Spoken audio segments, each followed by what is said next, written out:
안녕하세요.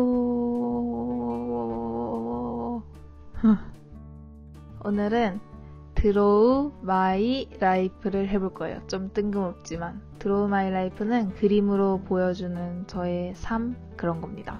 이러니까 되게 대단한 것 같은데 아니고요. 제가 표현하고 싶은 삶은 바로 워킹홀리데이입니다. 제종스 워킹홀리데이를 보여주는 드로우 마이 라이프를 한번 해보려고 합니다. 화이팅!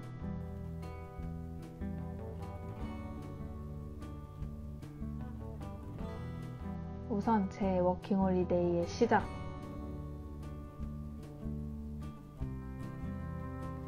저는 지금도 그렇지만 정말 평범한 대학생이었거든요.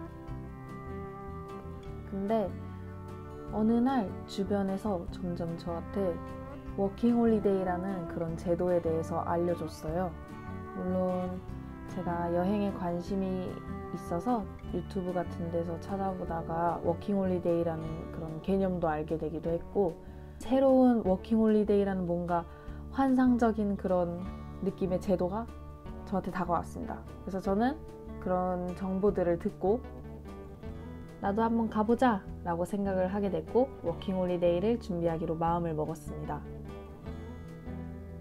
근데 저는 나라 선택에 대해서는 되게 고민 없이 일본인 편이었는데요. 그 이유가 일본밖에 가본 해외가 없었기 때문입니다. 물론 마음은 좀 일찍 먹었지만 12월 달부터 학교가 종강을 하고 본격적으로 워킹홀리데이 준비를 하기 시작했습니다. 저는 4월 달에 워킹홀리데이 심사를 봐야 되는 지금 계획이었기 때문에 4월 달 전까지는 열심히 공부도 하고, 그리고 워킹홀리데이 초기 비용을 모으기 위해 어떤 회사에서 편집 아르바이트를 하기도 했습니다. 부장이라든지 저런 사람이라든지 되게 저에게 말을 걸었지만 저는 정말 비즈니스로 열심히 일을 했습니다. 그리고 4월 드디어 워킹홀리데이 비자 심사를 받았는데요. 이때 무슨 교도소 면회장 같은 데서 면접을 봤던 기억이 너무 나요. 그리고 저는 이때 비자를 합격하게 됐고 드디어 6월 달에 워홀을 떠나게 됐습니다. 정말 신났어요.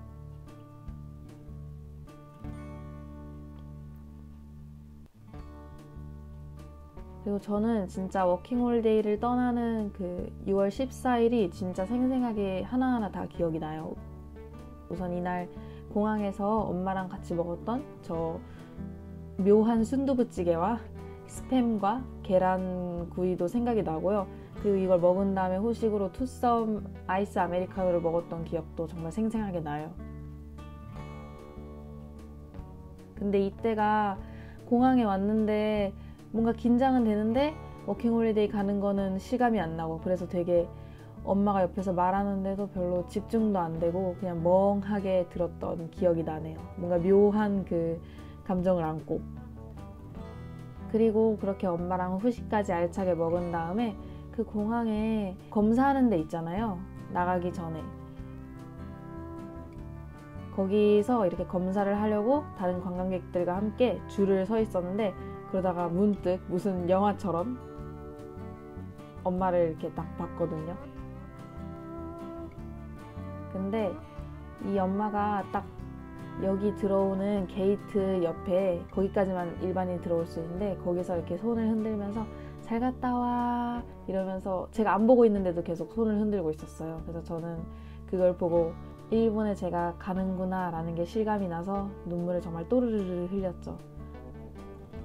근데 생각해보니까 눈물뿐만이 아니라 진짜 저렇게 콧물도 흘리고, 근데 심사받아야 돼서 말은 해야 되고 하면서 되게 이상한 표정으로 계속 거리면서 혼자 일본으로 떠나던 게 생생하네요.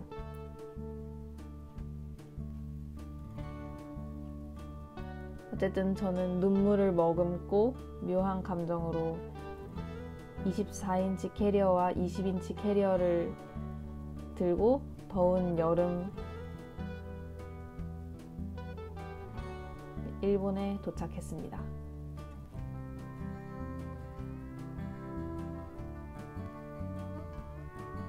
첫날에 또 엄청 그렇게 공항에서도 울고 완전 센치해져가지고 새벽에 친한 친구가 줬던 편지를 읽으면서 또 울었던 기억이 나네요.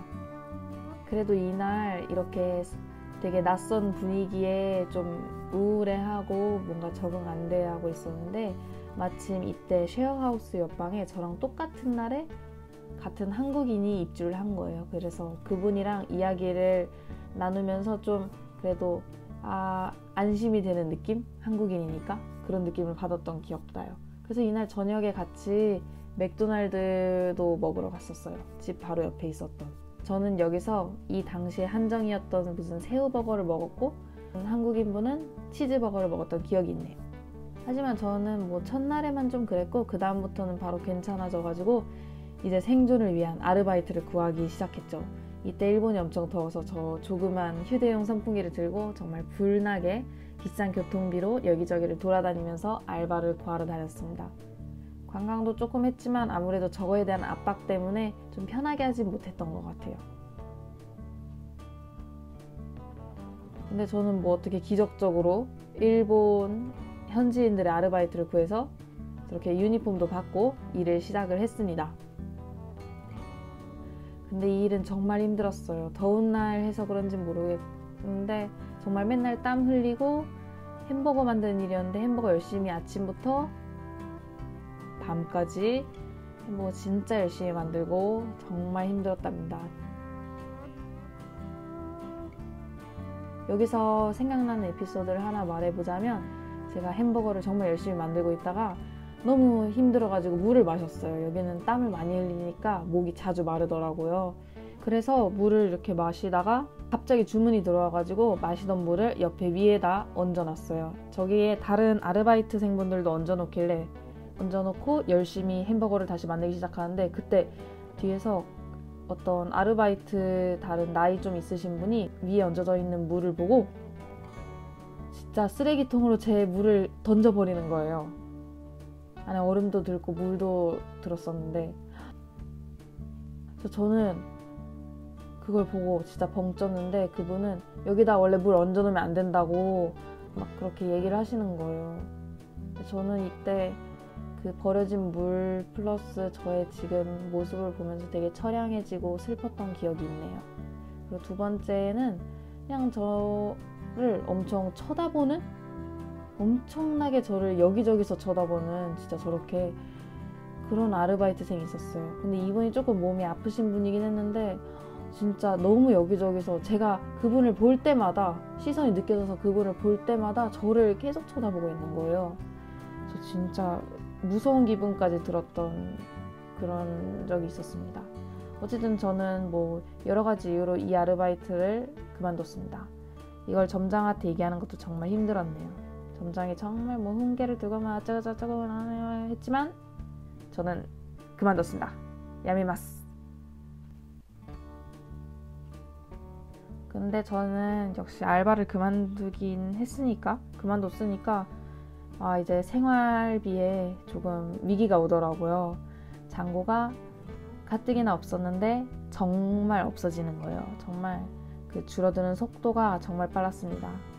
외식도 안 했는데도 점점 빨리 줄어들더라고요. 그래서 진짜 저는 0엔까지 봤었던 것 같아요. 그래서 어쩔 수 없이 저는 정말 하기 싫었지만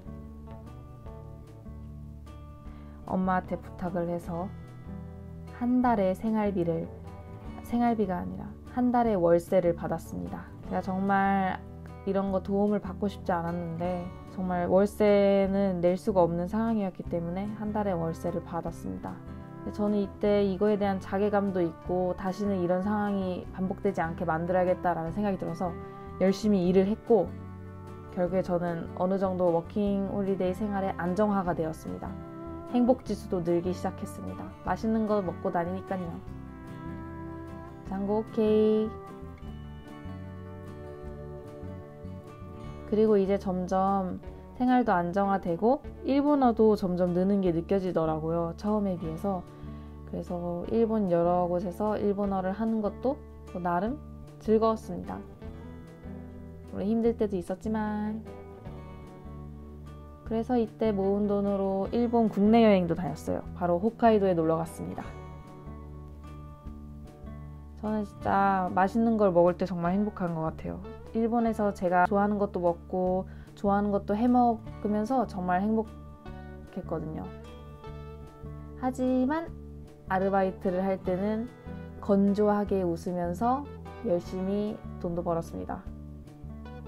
일본 풍경도 점점 처음엔 신기했는데 지금은 그냥 한국이랑 비슷하게 느껴지고 그냥 멍하게 보게 되고, 그러니까 의식을 안 하게 되더라고요. 근데 이러한 사소한 것도 이제 일본 돌아가서 지내다 보면 좀 그리워질 것 같아요. 제가 약 9개월의 워홀 생활을 진짜 할 수 있었던 거는 유튜브 구독자분들, 그리고 저 같은 사람한테 있는 게 신기한 소중한 친구들과 그리고 엄마, 아빠, 진짜 이분들의 도움이 전 정말 컸다고 생각합니다. 저 혼자선 절대 못했을 거예요. 진짜 제가 말솜씨가 없어서 제대로 얘기를 하고 다니는 성격은 아니지만 정말 이 영상을 봐주시는 모든 유튜브 구독자분들, 어쨌든 여러 가지 기타 등등 모든 분들께 너무 감사한 마음을 갖고 있어요. 진짜 제가 워홀아서 배운 거나 느낀 거나 얻은 거 정말 많거든요. 부가적인 유튜브를 통해서라도 여러 가지로 정말 많은 거를 깨달았던 것 같아요. 코리아나트 진짜 마지막으로 더 한 번 더 정말 너무 감사합니다. 어쨌든 정말 너무 여태까지 감사드렸고 앞으로도 잘 부탁드립니다. 그럼 안녕.